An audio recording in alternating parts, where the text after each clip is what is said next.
The most powerful king to have ever lived isn't Genghis Khan, William the Conqueror, or Augustus Caesar as you might think. No, it's somebody you probably haven't even heard of, who ruled an empire you also probably haven't heard of. Here's why.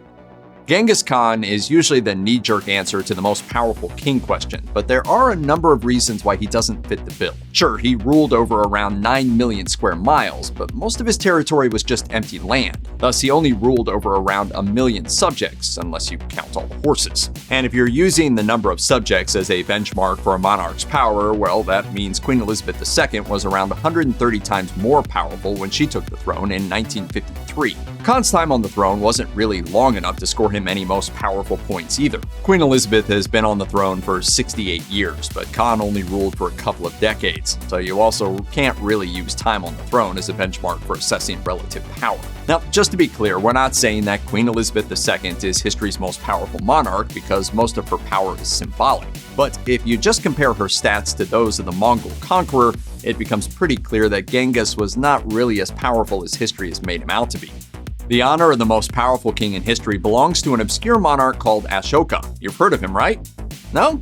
It's okay, because not a lot of people have heard of this guy. Hollywood never even made a blockbuster film about him. Fortunately, Ashoka did get the Bollywood treatment. He's not really the kind of king that the average college history professor likes to wax poetic about either, and yet this guy ruled over 44% of the world's population at one point. But how do you define power? You could say that power is derived from fear. And if that's true, then that makes a stronger case for Genghis Khan. But while Genghis was good at ruling by fear, Ashoka was really good at winning hearts and minds. Ashoka's way of ruling contributed to the longevity of his reign, as well as his ability to hang on to so much territory. From 269 BC to 232 BC, Ashoka ruled the Mauryan Empire, which included everything from what is now Iran in the northwest, through Afghanistan and Pakistan, all the way through India and Bangladesh in the east. And in case you're not wowed by the vastness of his empire, at the time, all of those lands accounted for roughly half of the world's gross domestic product. To be fair, the Mauryan Empire wasn't all Ashoka's doing. His grandfather, Chandragupta, established it in 321 BC after Alexander the Great died and left a void in the region's power structure. Seeing an opportunity, Chandragupta conquered Punjab in the north of India. Since there is nothing conquerors love quite so much as conquering, Chandragupta went on to seize territory in the southern and eastern parts of the Indian subcontinent as well. Chandragupta passed his love of land grabbing on to his son Bindusara, who took the throne after his father's death in 297 BC and ruled the Mauryan Empire for a quarter of a century. This is a long time for any king, since ancient kings all over the world were constantly under threat from things like assassination and battle wounds. Still, Bindusara's reign pales in comparison to his sons, who not only went on to grab even more territory, but also ruled over all of it for more than a decade longer than his father did. Ancient historical events often blur with legend because few authoritative documents from the era remain, so keep in mind that we don't really know for sure exactly what went down on the Indian subcontinent during the Mauryan Empire because CNN wasn't a thing yet. But based on what we do know, it's actually pretty remarkable that Ashoka got anywhere near the throne. Apparently, his mother was a commoner, and everyone knows that people with common blood can't give birth to kings. Other sources say, though, that she was the daughter of a Brahmin, and the Brahmins were way up high in the caste system. This would have made her a perfectly worthy mother to an emperor, except that Bindusara apparently didn't like the son to whom she'd given birth. Either way, Ashoka was not considered for the throne. He also had several older half-brothers, so his father had plenty of heirs to choose from without having to consider the one he disliked. Ashoka did have a couple of things going for him. First of all, he was a mean kid, and not just a takes other kids' ice cream cones kind of mean either. Ashoka was cruel. According to legend, he killed a lion with a stick, which is pretty impressive for anyone to pull off without, dying. Ashoka distinguished himself enough that Bindusara let him do stuff like squash a rebellion at the tender age of 18. His father then appointed him governor of Avanti province and stationed him in the capital city of Ujjain. Meanwhile, his brothers back home were starting to worry about their competent sibling and his potential place in the line of succession.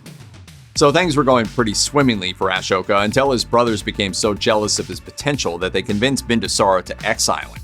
The emperor failed to see through their petty whining and did what he was told, sending Ashoka off to Kalinga on the east coast of India. Kalinga wasn't even part of his father's domain at the time, but Ashoka still managed to do okay there. Unfortunately for Ashoka's half-brothers, kings who do a lot of conquering tend to have subjects that occasionally rebel. That's exactly what happened in Ujjain while Ashoka was busy being exiled. Recognizing that he needed help to quash the uprising, Bindusara summoned Ashoka back from exile, and Ashoka rewarded his father's gamble by successfully crushing the rebellion. Ashoka's victory in Ujjain didn't come without cost. The prince was wounded in battle and ended up in the care of local Buddhist monks. The monks were partly concerned with helping Ashoka recover and partly concerned with hiding him from his older brother Susama, who was very much out to get him. Ashoka likely converted to Buddhism while in the care of the monks. However, another version of the story says he was introduced to Buddhism by Devi, a woman who may or may not have been his wife, but who did bear him 2 children, a boy and a girl. At the time, Buddhism was still pretty obscure in this part of the world, so Ashoka's decision to convert was likely a very big deal. However, exactly when he converted has gotten mixed up in all the different retellings, but it was an important turning point for the future king, and part of what contributed to the power he was able to wield later in life. Eventually, Bindusara ended up on his deathbed, and despite everything his younger son had done in his name, the old king still wanted Ashoka's brother Susama to succeed him. However, the older brother was disliked by Bindusara's ministers, and they plotted to install Ashoka on the throne after the emperor finally kicked the bucket. When the dust finally cleared, it was Ashoka on the throne instead of Susama. Ashoka's brothers weren't very happy with the turn of events, and his ascension was followed by a 2-year war. Ashoka was victorious, and he had Susama burned alive in a charcoal pit. That's not all, though. Ashoka murdered all of his brothers, except the youngest one, who prudently decided to renounce his claim to the throne and become a Buddhist monk. Once Ashoka was settled onto the throne, there wasn't a whole lot of the Indian subcontinent left to conquer, except for the southernmost tip of India and Kalinga on the east coast. So, 8 years after he became emperor, Ashoka launched a shiny new war campaign, and at the end of it became the proud owner of 1 seaside territory and around 200,000 corpses. Ashoka found the hundreds of thousands of casualties too much to bear. He later wrote that he was deeply pained by the killing, dying, and deportation that takes place when an unconquered country is conquered. Even so, we're not sure his remorse was much comfort for the remaining peasants. Huh? I don't know that. His change of heart was also a bit strange, given that he personally executed something like 500 political rivals during the war that preceded his ascension. Ashoka entered this Buddhist pacifism stage a bit too late for the 200,000 plus people, but at least he swore off violence permanently after it was all over. After the Battle of Kalinga, Ashoka basically went around and told everyone how awesome Buddhism was, and people mostly listened. Ashoka actually had a genuine change of heart and made his mission to use his great power and influence to spread the message of Buddhism across India. Now, most ordinary people who embrace religion and adopt a missionary life only manage to reach a handful of people, but Ashoka ruled over nearly half of the world's population, so that made his job a lot easier. He didn't just spread the word of the Buddha throughout India, he also sent emissaries to places like Greece, Syria, and Sri Lanka. He also helped transform Buddhism from an obscure religion into one of the more dominant faiths on the Indian subcontinent. Ashoka seemed to genuinely believe what he was telling people, or at least he was smart enough to be a Buddhist king in action as well as in word. He worked hard to spread Buddhism across the realm, but he didn't force it on anyone. In fact, he had a pretty strict policy of religious tolerance, which you don't expect to see in the ancient world. He was also smart enough to know that if people are going to listen to you, you have to speak their language. One of the things Ashoka is most remembered for is the edicts he had carved into stone pillars and other monuments across his domain, always in the local dialect. Ashoka also seemed to genuinely care about his subjects. He ruled with kindness and would often travel his domain to make sure his subjects were okay, or as okay as anyone could be in 3rd century BC poverty. Ashoka also did work towards improving everyone's living conditions. In addition to all the new Buddhist temples he put up, he also built and maintained roads and helped bring irrigation to arid regions. Ashoka worked to build a prosperous, peaceful realm, but it didn't last. The Mauryan Empire collapsed less than 50 years after Ashoka's death. Its demise didn't have anything to do with Ashoka's peaceful policies or his strength as a ruler. It was more due to the fact that the empire was divided up amongst his grandsons, whose chaotic intertwined reigns made the whole thing fizzle.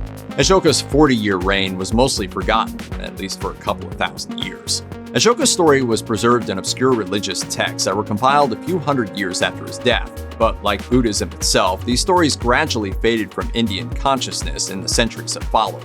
In fact, if it wasn't for the edicts that Ashoka had carved into stone pillars, he might have been forgotten forever.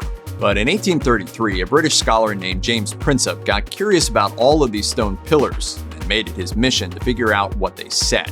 With the help of a scholar of Buddhist history, Prinsep found the name Ashoka in an ancient religious text and connected it to the author of the pillar inscriptions. As a result, we finally know the name Ashoka today. If only Hollywood would make that blockbuster movie.